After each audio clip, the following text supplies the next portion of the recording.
في نهاية المطاف حققنا ما نريد. كانت مباراة صعبة، ارتكبنا بعض الأخطاء التي كلفتنا أهداف من قبل الخصم، ولكننا نجحنا في حل هذه الأمور ولعبنا مباراة قوية، وفي نهاية المطاف النتيجة كانت مرضية بعد العمل الذي قمنا به.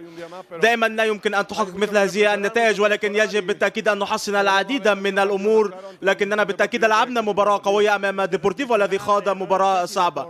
ماذا حدث؟ هل تعتقد هذه الأخطاء بسبب فقدان الثقة؟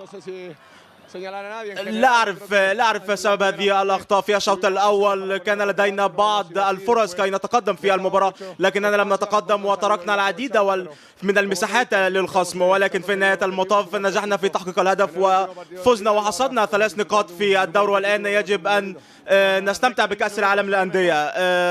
رقم قياسي جديد. لا، أنا السعيد الشخصي بالتأكيد سعيد بتسجيل أهداف للفريق، والأهم بالتأكيد المجموعة والفريق ككل، وسنستمر في حصد النقاط.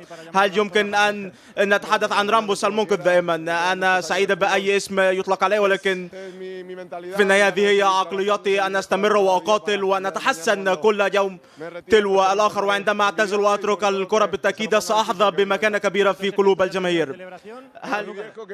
الاحتفال بالتأكيد هو عيد ميلاده. شكرا.